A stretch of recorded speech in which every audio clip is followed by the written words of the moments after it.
মহল্লা পাড়া থেকে নিয়ে যত জায়গায় জালেম গজাইতো, তত জায়গায় যদি আমরা মানুষ সোচ্চার হতাম, তাহলে জালেম কোনোদিন মাথা চারা দিয়ে উঠতে পারত না।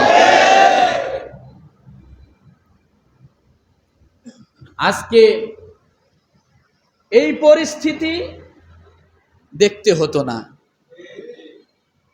কিন্তু আমরা সেটা করিনি। বরঞ্চ জালেমের পক্ষ হয়ে মাজলুমের বিপক্ষে যে আরো উল্টে পারলে আমরাও দুই চারটা চড়থাপ্পড় মেরেছি। কিন্তু একটি কথা জেনে রাখেন, মাজলুমের দোয়া আল্লাহ কোনোদিন ফিরায় দেয় না। মাজলুমের দোয়া কোনোদিন আল্লাহ ফিরায় দেয় না। মাজলুম যখন দুহাত তুলে দোয়া করে, আল্লাহ এবং বান্দার মাঝে কোনো পর্দা থাকে না, সমস্ত পর্দা উঠায় নিয়া আল্লাহ মাজলুমের কথাগুলো শোনেন এবং মাজলুমের কথাগুলো আল্লাহ সেভ করে রাখেন। আজকে আমাদের আলোচনার বিষয় মানবতার মুক্তি এবং নিরাপত্তার জন্য যারা সংগ্রাম করে তাদের গুরুত্ব এবং ফজিলত কি বলেন তো? মানবতার মুক্তি এবং নিরাপত্তার জন্য যারা সংগ্রাম করে তাদের গুরুত্ব বলেন না কথা, ফজিলত। আমরা এই বিষয়ের উপরে আলোচনা শুনবো ইনশাআল্লাহ। কুরআনুল কারীমের সূরাতুন নিসা, কোন সূরা? সূরা নিসার আয়াত নাম্বার ৭৫ এবং ৭৬, এই দুটি আয়াতের আলোকে আলোচনা করব। তার সঙ্গে আরো কিছু আয়াত সংযুক্ত হবে ইনশাআল্লাহ। আর সহিহ বুখারী হাদিস নং 2792 এই হাদিসের আলোকে আলোচনা করব ইনশাআল্লাহ। তাহলে আমরা কোন সূরা থেকে আলোচনা নিয়ে আসছি? কত নম্বর আয়াত? ৭৫, ৭৬। আর এর সঙ্গে আরো কিছু আয়াত ঢুকে যাবে, আমি আয়াত নাম্বারগুলো ইনশাআল্লাহ বলে দেব। আর বুখারীর হাদিস কত? 2792, অর্থাৎ 2792। তাহলে আমাদের আলোচনার বিষয় মানবতার মুক্তি নিরাপত্তার জন্য যারা সংগ্রাম করে তাদের গুরুত্ব, ফজিলত। মনে থাকবে ইনশাআল্লাহ। বিষয়গুলো মনে রাখলে আলোচনা বোঝা কি হবে? সহজ হবে। আসুন, আল্লাহ পাক রব্বুল আলামিন বলেন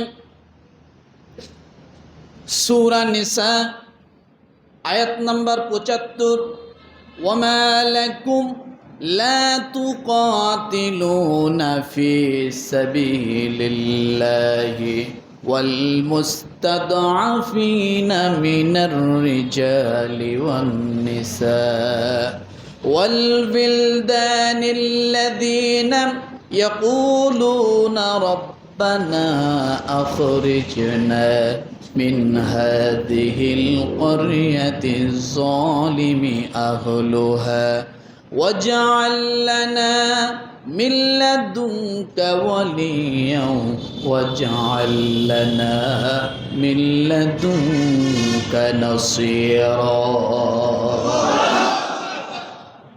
কত নম্বর আয়াত? কোন সূরা? আল্লাহ পাক রব্বুল আলামিন বলেন ওয়ামা লাকুম লা তুকাতিলুনা ফি সাবিলিল্লাহ।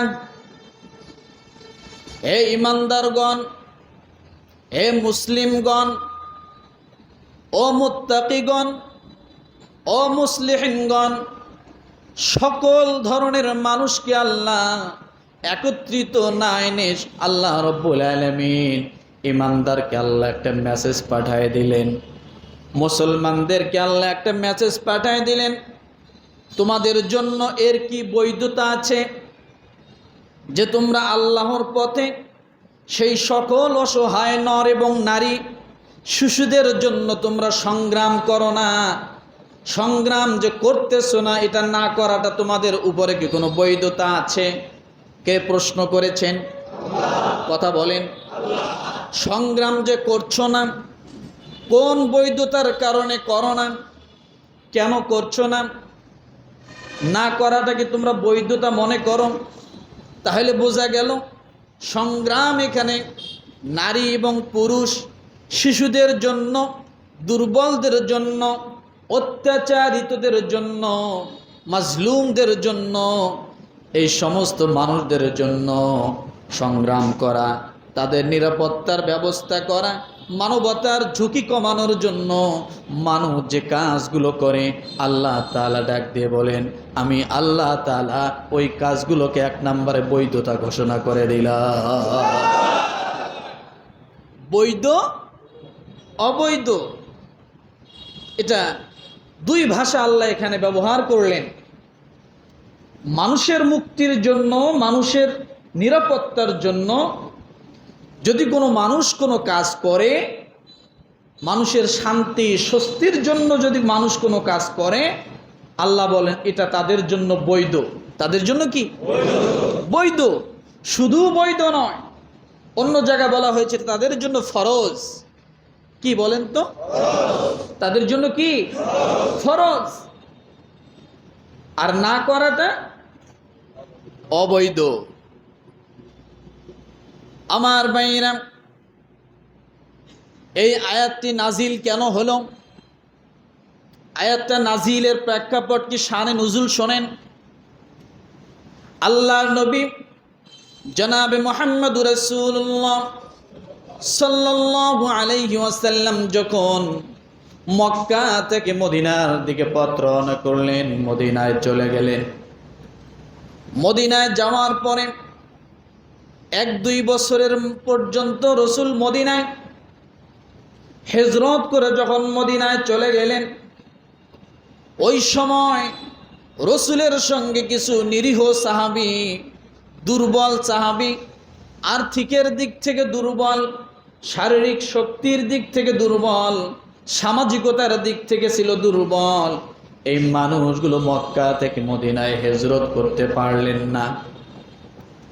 মক্কা থেকে যখন মদিনায় হিজরত করতে পারলেন না, তারা মক্কায় থেকে গেল। আর এদিকে রাসূলুল্লাহ সাল্লাল্লাহু আলাইহি ওয়াসাল্লাম মক্কা থেকে যখন মদিনায় চলে গেলেন, এই সুযোগটা মক্কার কাফেরেরা পেয়ে গেল। এই নিরীহ মাজলুম সাহাবায়ে কেরামদের সঙ্গে, মুসলমানদের সঙ্গে কাফের মুশরিকরা বিভিন্নভাবে অত্যাচার শুরু করলো। কি করলো বলেন? অত্যাচার শুরু করলো, নির্যাতন শুরু করলো, ঈমান ভঙ্গ করার জন্য চাপ দেওয়া শুরু করলো। ঈমান থেকে ফিরে আসার জন্য যখন চাপ দেওয়া শুরু করলো, এই চাপ দেওয়া যখন শুরু করলো, রব্বুল আলামিনের দরবারে ওই সমস্ত মাজলুম মুসলমানরা আল্লাহর কাছে ফরিয়াদ করলেন, রব্বানা আখরিজনা মিন হাযিহিল ক্বরিয়াতিজ যালিমি আহলুহা ওয়াজআল লানা মিন লাদুনকা ওয়ালিয়্যা ওয়াজআল লানা মিন লাদুনকা নাসীরা। তাহলে যুগে যুগে মাজলুমরা জালেমের অত্যাচারে আল্লাহর কাছে দোয়া করেছেন। গত জুমায় একটা দোয়া পেয়েছিলাম, মনে আছে না? হ্যাঁ, এই জুমায় একটা দোয়া পেলাম, রব্বানা আখরিজনা মিন হাযিহিল ক্বরিয়াতিজ যালিমি আহলুহা। আয় আল্লাহ, আমরা এদের জুলুমকে আর সহ্য করতে পারতেছি না, আপনি আমাদের এখান থেকে বাহির করুন। প্রথম কি দোয়া করলেন? আপনি আমাদের এখান থেকে বাহির করুন, এই জনপদবাসী এরা হলো জালেম। তাহলে বোঝা গেল সে যুগেও মাজলুম ছিল, এ যুগেও হাজারো লাখো মানুষ, মুসলমান ইমানদার আলেম ওলামা মাজলুম হয়ে বসবাস করে। কিন্তু মাজলুম হলে তার দোয়াটা কি হবে আল্লাহ শিখায় দিলেন।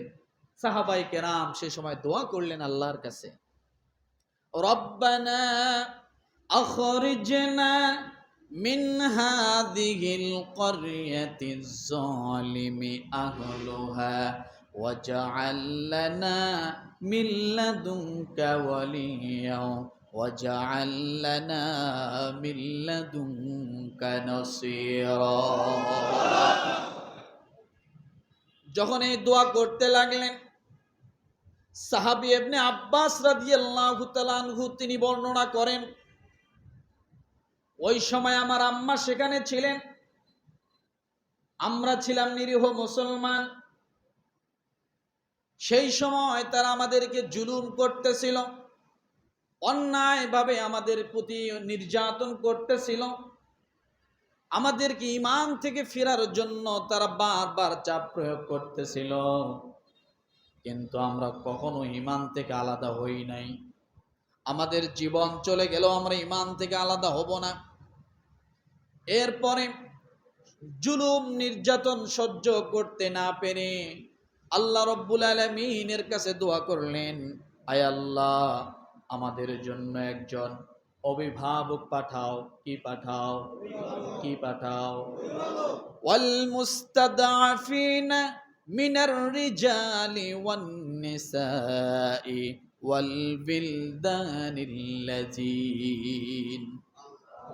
আয় আল্লাহ, আমাদের জন্য একজন কি পাঠাও? অভিভাবক পাঠাও। আমাদের জন্য একজন সাহায্যকারী পাঠাও। এই দোয়া করলেন। রব্বুল আলামিন এই মক্কার কথাটা, এই মক্কার দোয়াটা আল্লাহ সুবহানাহু ওয়া তাআলা পোর্ট করে নিলেন। আসমানে আজিমে যখন আল্লাহর দরবারে সেভ হয়ে গেল, রব্বুল আলামিন সঙ্গে সঙ্গে জিবরিল আমিনকে পাঠিয়ে দিয়া মদিনার মধ্যে পাঠিয়ে দিলেন। আল্লাহু আকবার। আরো জোরে বলেন আল্লাহু আকবার। আল্লাহ তাআলা মদিনার মধ্যে জিবরিল আমিনকে পাঠিয়ে দিলেন। জিবরাইল, মদিনার মুসলমানদেরকে যে বলো তারা কোন কারণে মাজলুম মুসলমানদেরকে উদ্ধার করে না, জালেমের অত্যাচার থেকে কেন তারা ওই সমস্ত মাজলুম মুসলমানদের জন্য পক্ষ নিয়ে কেন তারা জালেমদের বিপক্ষে সংগ্রাম করে না, যুদ্ধ করে না, তারা না করাটা কি বৈধতা মনে করে? আল্লাহ তাআলা ডাক দিয়ে বলেন, ও দুনিয়ার মানুষ, তোমরা মাজলুমের পক্ষ নাও, জালেমদের বিপক্ষে তোমরা সোচ্চার হয়ে যাও।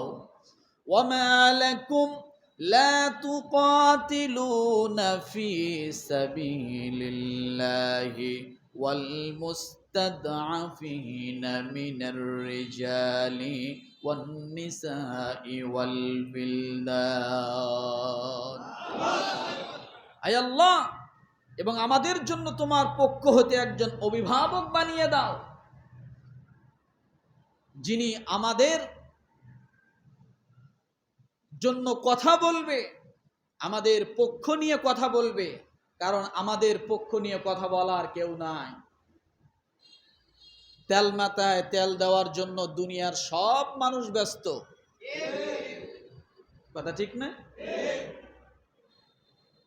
একটা গরিব মানুষ আর একটা বড় লোক, বুঝার জন্য বলছি, নিরীহ একটা গরিব মানুষ, সে কোনো অন্যায় করেনি, কিন্তু 5 টাকা 10 টাকা ভাড়া নিয়ে কম বেশি কারণে একটা বড় লোক, একটা শক্তিশালী মানুষ দেখা যাচ্ছে ওই নিরীহ মানুষটাকে চর থাপ্পড় মারতেছে। পাশে যারা দর্শক আছে তারা উল্টা আরো এই জালেমের পক্ষ নিয়ে ওই মাজলুমের উপরে তারাও বিভিন্ন ধমক দিচ্ছে, আছে না? এভাবেই যুগ যুগ ধরে চলে আসছে।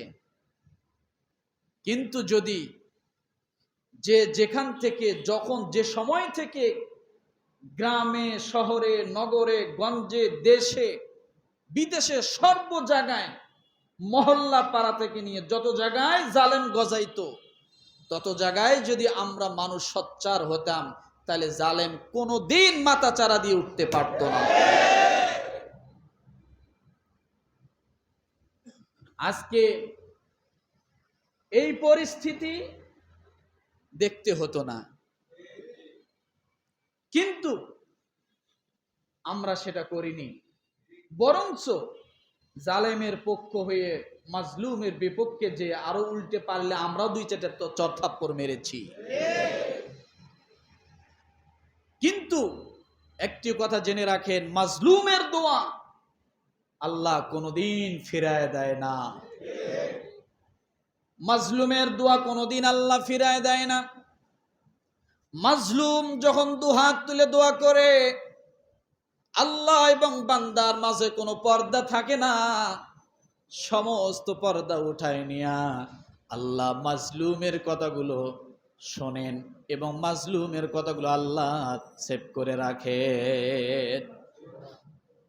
সেই দোয়াই করেছিলেন, রব্বানা আখরিজনা মিন হাদিহিল ক্বরিয়াতিজ যালিমি আহলুহা ওয়াজআল লানা মিন লাদুনকা ওয়ালিয়্যা ওয়াজআল লানা মিন লাদুনকা নাসীরা।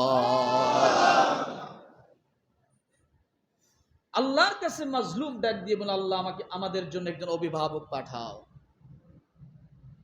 আর কি বললেন? এবং তোমার পক্ষ থেকে আমাদের জন্য একজন সাহায্যকারী বানিয়ে দাও, যারা আমাদেরকে কি করবে? সাহায্য করবে। আমার ভাইরা, এই দোয়া থেকে বোঝা গেল আল্লাহ সুবহানাহু ওয়া তাআলা মাজলুমের জন্য দোয়া শিখিয়ে দিয়েছেন। এইভাবে কত মাজলুম এই দুনিয়ার জমিনে এখনো আছে। ওই গাজার দিকে তাকান, ছোট নিরীহ বাচ্চা থেকে নিয়ে শুরু করে, শিশু বাচ্চা থেকে নিয়ে শুরু করে পুরা ফিলিস্তিনের আকাশ বাতাস, মুখের তো কান্না, চোখের পানি, গায়ের রক্ত জমিনের মধ্যে ঝরছে, কথা ঠিক কিনা?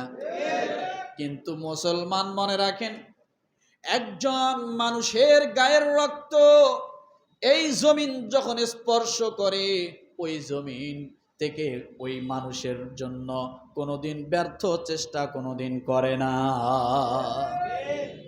ব্যর্থ চেষ্টা কোনোদিন করে না।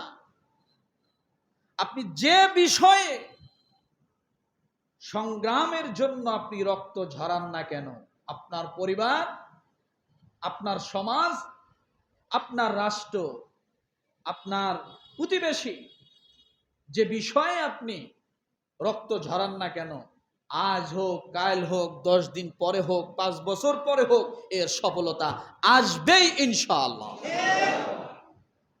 আসবেই।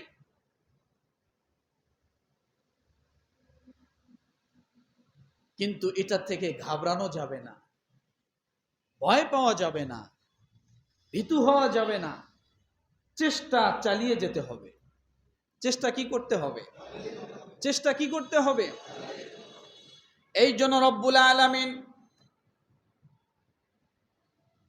মানবতা এবং নিরাপত্তা,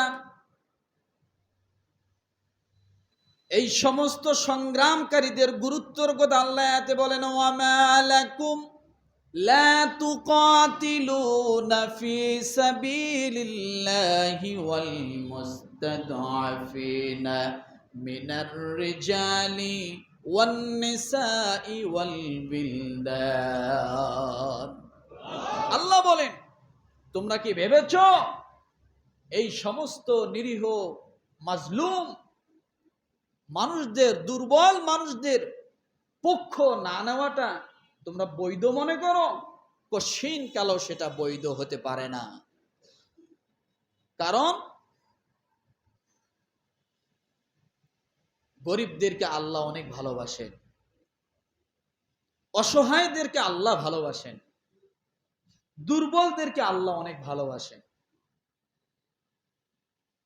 একজন দুর্বল মানুষ, একজন অসহায় মানুষ যখন অভাবে পড়ে, অন্য একজন সবল মানুষের সামনে যখন সাহায্যের জন্য হাত বাড়িয়ে দেয়, আল্লাহ বলেন ওই মানুষটার হাত শুধু হাত নয়, ওই হাতের নিচে আমি আল্লাহ রব্বুল আলামিনের হাতটাও রয়ে গেছে। وَأَقِيمُوا الصَّلَاةَ وَآتُوا الزَّكَاةَ وَأَقْرِضُوا اللَّهَ قَرْضًا حَسَنًا। তোমরা যা করলা, ওই দুর্বল মানুষটার জন্য যা কিছু করলা, যেভাবেই সহযোগিতা করলা, জবানের দ্বারা, ক্ষমতার দ্বারা, শক্তির দ্বারা, অর্থের দ্বারা, আর্থিকের দ্বারা, যে অবস্থায় তোমরা তাকে সহযোগিতা করো না কেন, সে সহযোগিতা আমি আল্লাহর কাছে এটা কর্জে হাসানা হিসেবে থাকবে। কি হিসেবে থাকবে? ইন তুকরিদুল্লাহ করদান হাসানা। আল্লাহ বলেন আমি তোমাদের কাছ থেকে এটা কর্জে হাসানা হিসেবে নিলাম। তাহলে কর্জে হাসানা হিসেবে যদি না, এটা তো দিতে হবে নাকি বলেন? যাকাত যে নেয় তাকে আর ফেরত দিতে হয় না, হয় কথা বলে না? সদকা যে নেয় তাকে আর কি করতে হয় না, ফেরত দিতে হয় না। কিন্তু কর্জ যে নেয় তাকে আবার পুনরায় কি করতে হয়, ফেরত দিতে হয়। রব্বুল আলামিন ডাক দিয়ে বলেন আমি তোমাদের কাছে কর্জ নিলাম, তোমার এই জবানের কথার দ্বারা আমার ওই অসহায় বান্দাটার উপকার হয়েছে, তোমার শক্তি দ্বারা আমার অসহায় বান্দাটার উপকার হয়েছে, তোমার কর্ম দ্বারা আমার অসহায় বান্দার উপকার হয়েছে, তোমার আর্থিক দ্বারা আমার বান্দাটার উপকার হয়েছে। আমি আল্লাহ তাআলা তোমার এই কাজগুলো কর্জে হাসানা হিসেবে নিলাম। আমি আল্লাহ তাআলা কিয়ামতের ময়দানে এর জাযা, এর বিনিময় আমি আল্লাহ বিনা হিসাবে জান্নাত দিয়ে দিব। জাযা কি? বিনা হিসেবে জান্নাত। তাহলে এটার গুরুত্বটা কত, মর্যাদা কত, যে যেখান থেকে যখন যেভাবে যার যতটুকু সামর্থ্য আছে ওই সামর্থ্য অনুযায়ী একজন মানুষকে কি করা। আপনার একটা কলমের খোসায় একজন মানুষের উপকার হয়, আপনি করুন, এটা আপনার জন্য জিহাদের সমান। আপনার জবানের কথার দ্বারা একজন মানুষের উপকার হয়, আপনি উপকারটা করুন, এটা জিহাদের সমান। কিসের সমান? আপনি একজন মানুষের আপনার মুখের কথার দ্বারা উপকার হলো, রাত দিন দাঁড়িয়ে নফল নামাজ আর রাত দিনের বেলা রোজা রাখার চেয়ে উত্তম সব আল্লাহ আপনার আমল নামায় দিয়ে দেন। এক সাহাবী আল্লাহ রাসূল সাল্লাল্লাহু আলাইহি ওয়াসাল্লামের কাছে এসে বলছেন, ইয়া রাসূলুল্লাহ, আমাকে আপনি এমন একটা আমল শিখায় দিন, ভালো করে বোঝেন, এমন একটা আমল শিখায় দিন যে আমলটা করলে জিহাদের সমান হয়। কিসের সমান হয়? কিসের সমান হয়? এমন একটা আমল শিখায় দিন যে আমলটা করলে জিহাদের সমান হয়। রাসূল সাফ ডাইরেক্ট বলে দিলেন, এরকম কোন আমল আমি দেখতে পাচ্ছি না যে আমল করলে জিহাদের সমান হয়। সুবহানাল্লাহ বলেন। তাহলে জিহাদ প্রচেষ্টা, চেষ্টা, সংগ্রাম, মানবতার কল্যাণে, মানবতার মুক্তির জন্য, মানবতার নিরাপত্তার জন্য করাটা কত বড় ফরজ এক ইবাদত। রাসূলকে কি বলছেন সাহাবী? আমাকে এমন একটা আমল শিখায়া দিন যে আমলটা করলে কি হয়, জিহাদের সমান হয়। রাসূল কি বললেন? আমি এমন কোন আমল দেখতে পাচ্ছি না যে আমল জিহাদের সমপরিমাণ মর্যাদা রাখে। তারপরে রাসূল বললেন, তুমি কি এটা সক্ষম হবে? রাত দিন 24 ঘন্টা দাঁড়িয়ে নামাজ আদায় করা, কোন প্রকার বিরতি না দেওয়া। সাহাবায়ে কেরাম বললেন, সাহাবী বললেন, যিনি প্রশ্ন করেছেন বললেন, ইয়া রাসূলুল্লাহ, এটা কি সম্ভব? তুমি আজকে থেকে নিয়ে রাত দিন 24 ঘন্টা নামাজ আদায় করবা, কিন্তু বিরতি দিতে পারবা না। সাহাবী বললেন, ইয়া রাসূলুল্লাহ, এটা কখনো সম্ভব না। আল্লাহর নবী বলেন, তুমি আজকে থেকে নিয়ে শুরু করে তোমার জীবন ভর পর্যন্ত তুমি যদি প্রতিদিন রোজা রাখতে পারবা কি? সাহাবী বললেন, ইয়া রাসূলুল্লাহ, এটাও সম্ভব না। আল্লাহর নবী বলেন, এটা যদি সম্ভব না হয়, শুনে রাখো, একজন মানুষ একটা সকাল অথবা একটা সন্ধ্যা যদি মানবতার কল্যাণে, মানবতার মুক্তির জন্য পা বাড়ায়, আমার আল্লাহ তাআলা সারা জীবন ভর রোজা এবং নফল নামাজ পড়ার সব তার আমলনামায় দিয়ে দেয়। আরো জোরে। সহিহ বুখারী হাদিস নাম্বার 2785, 2785 নম্বর হাদিস। কি জিনিস! মানবতার কল্যাণে কাজ করা কত দাম, কত মর্যাদা, কিন্তু আমরা এটা করতে চাই না। আর যারা করে, আমরা মনে করি তারা দিন পালন করে না। নো, একটা মানুষের উপকারের জন্য সামনে এক পা অগ্রসর হওয়া, দুনিয়া এবং দুনিয়াতে যা কিছু আছে তার থেকে উত্তম বদলা আল্লাহ তার আমল নামায় দিয়ে দেয়। এটা বুখারী হাদিস নাম্বার 2792। যে আপনি একটা সকাল চিন্তা করলেন, একজন মাজলুম মানুষের, অত্যাচারিত যারা অত্যাচারী হয়েছে, এই সমস্ত মানুষের জন্য একটু চিন্তা করলেন, ফিকির করলেন, তাদেরকে কিভাবে রক্ষা করা যায় জালেমের জুলুম থেকে। আপনি যখনই চিন্তা মাথায় নিয়ে আসলেন, দুনিয়া এবং দুনিয়ার মধ্যে যত আছে সমস্ত কিছুর থেকে উত্তম বদলা আল্লাহ আপনার আমল নামায় দিয়ে দেয়। এবার বুঝুন, মানুষের জন্য কাজ করা কত দাম।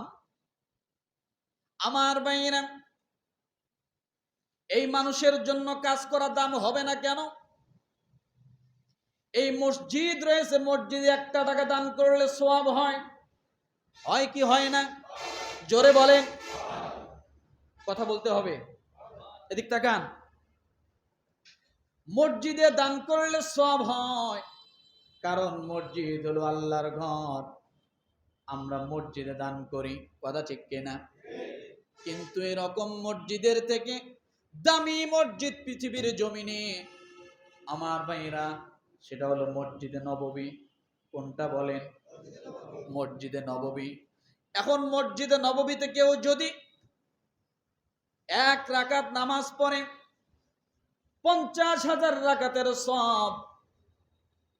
বাইতুল মুকাদ্দাসে কেউ যদি 1 রাকাত নামাজ পড়ে, 25,000 রাকাত নামাজের সওয়াব। আর পৃথিবীর জমিনে সর্বশ্রেষ্ঠ কাবায় যদি কেউ 1 রাকাত নামাজ পড়ে, 1 লক্ষ রাকাত নামাজের সওয়াব। আপনার মহল্লার মসজিদ দিয়ে আমি বুঝাতে চাচ্ছি, মহল্লার মসজিদে দান করলে সওয়াব আছে না? একই ব্যক্তি যা যদি মসজিদে নববীতে দান করে, সওয়াব কম হবে না বেশি হবে? কথা বলেন, আরো জোরে বলেন। যেখানে 1 রাকাতে 50,000 রাকাতের সওয়াব, তাহলে অবশ্যই সেখানে 1 টাকা দান করলে ওই রকমই সওয়াব হবে, কথা ঠিক কিনা? এরপরে আপনি যখন মদিনার মসজিদ থেকে আপনি কাবার কোন সংস্কারের কাজের জন্য যদি আপনি দান করেন, সওয়াব কম হবে না বেশি হবে? জোরে বলেন। মদিনার মসজিদের থেকেও বেশি হবে, কারণ কাবার মর্যাদা বেশি, কথা ঠিক না? আমার ভাইরা, এই কথাটা ধরে রাখেন, বোঝার জন্য বললাম। তাহলে একজন মানুষের কত দাম। আল্লাহ নবী জনাবে মুহাম্মদ রাসূলুল্লাহ সাল্লাল্লাহু আলাইহি ওয়াসাল্লাম যখন হিজরত করার জন্য মক্কা থেকে মদিনার দিকে পথ রওনা করলেন, কাফেররা রসুলকে মক্কায় থাকতে দিলেন না, রসুলকে মারবেন। চতুর্দিক থেকে কাফেররা যখন রসুলকে ঘিরে রাখলেন, আল্লাহর নবী মক্কা থেকে মদিনার দিকে পথ রওনা করেন। কিন্তু যত সামনে অগ্রসর হয়, আল্লাহর নবী বারবার ফিরে ফিরে মক্কার দিকে তাকায়। কোথায় তাকায়? মক্কার দিকে ফিরে ফিরে তাকায়। ডাক দিয়ে বলে, মক্কা এটা আমার মাতৃভূমি। মক্কাকে রসুল কত ভালোবাসছেন যে মক্কার সঙ্গে বাইতুল মামুর আরশে আজিমের উপরে, আরশে আজিমের নিচে একটা মসজিদ রয়েছে, ফেরেশতারা ইবাদত করে, সেখানকার সঙ্গে সংযোগ। ওই মক্কাতে আল্লাহ নবী কত ভালোবাসে। সেই মক্কায় যখন রসুল হজ করার জন্য আসলেন, মক্কাকে সম্বোধন করে আল্লাহর নবী ডাক দিয়ে বলেন, রে মক্কা, ও কাবা, তোমার কত সম্মান, তোমার কত ইজ্জত। সারা পৃথিবীর মানুষ, মুসলমানেরা তোমার দিকে আসে এবং তোমাকে বেষ্টন করে তাওয়াফ করে। শুধু তাই নয়, একজন যত গুনাহগার মানুষ হোক না কেন, সে যদি ইখলাসের সাথে তাওয়াফ করে আর যদি ওই যে আসওয়াদ পাথরের মধ্যে একটা চুমু দেয়, আমার আল্লাহ তাআলা সঙ্গে সঙ্গে তার জীবনের গুনাহগুলো মাফ করে দেয়।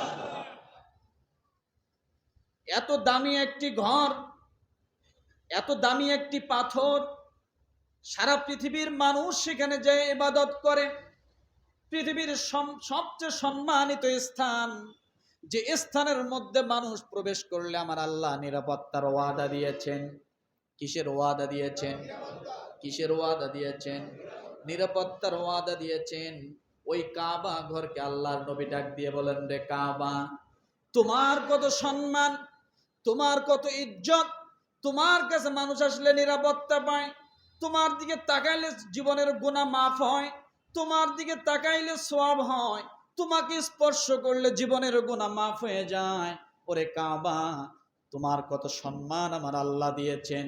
কিন্তু রে কাবা, আমি এই কথা বলতে পারি বলিষ্ঠ কণ্ঠে, তোমার মতো হাজার হাজার কাবা যদি, লক্ষ লক্ষ কাবা যদি তামাম দুনিয়া ভরে যায়, সাদা আসমান জমিন যদি ভরে যায়, তারপরও যাররা পরিমাণ একজন ইমানদার মানবের যত দাম, এর থেকে বেশি দাম কোনোদিন তোমার হতে পারে না।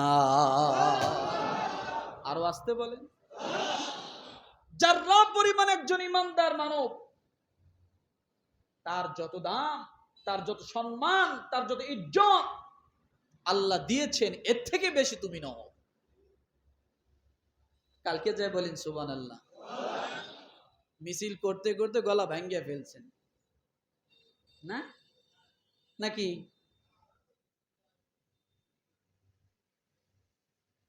কত দামি মানুষ, কত দামি। আল্লাহ মানুষকে কত সম্মান দিয়েছেন, ইজ্জত দিয়েছেন। আর এই মানুষকে কিছু মানুষ জালেম প্রকৃতির মানুষ, খুনি কিছু মানুষ, স্বৈরাচার কিছু মানুষ, এই মানুষগুলোকে মশার চেয়ে নিকৃষ্ট মনে করে।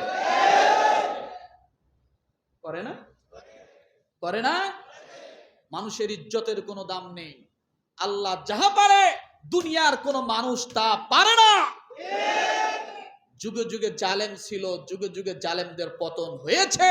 যুগে যুগে জালেম দেখিনি, ফিরাউন দেখিনি, নমরুদ দেখিনি, এ যুগের হাজারো জালেমকে আমরা এইভাবেই দেখেছি অধপতন হইতে। আল্লাহ দেখাই দিছে। আকাঙ্ক্ষা ছিল, আল্লাহ ফিরাউনকে তো দেখতে পারলাম না, আল্লাহ নমরুদকে তো দেখতে পারলাম না, কত জালেমের কথা তুমি বলেছো কোরআনুল কারীমের ভিতরে, সেটাও দেখতে পারিনি। কিন্তু আল্লাহ মনের আকাঙ্ক্ষা তো বোঝে, বোঝে না?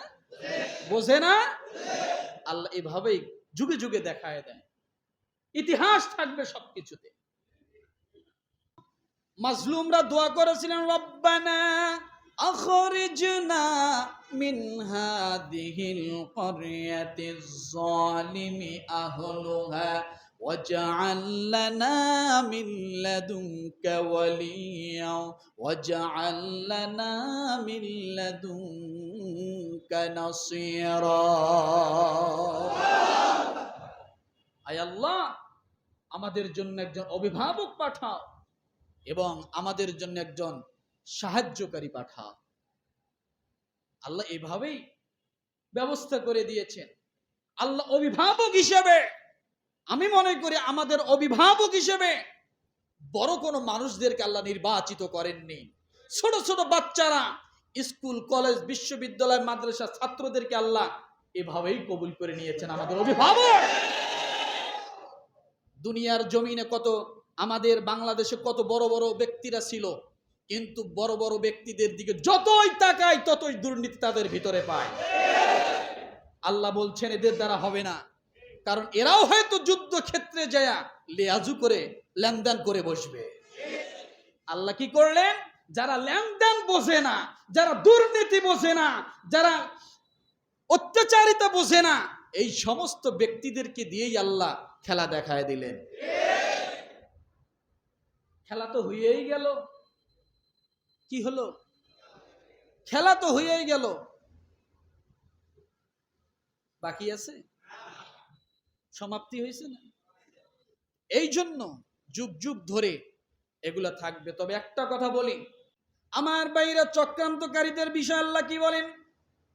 সূরা নিসা আয়াত নাম্বার ৭৬ আল্লাহ বলেন, আল্লাযীনা আমানু ইউকাতিলুনা ফি সাবিলিল্লাহ ওয়াল্লাযীনা কাফারু ইউকাতিলুনা ফি সাবিলিত তাগুত ফাকাতিলু আউলিয়া আশ-শাইতান ইন্না কাইদাশ শাইতানি কানা দাঈফা।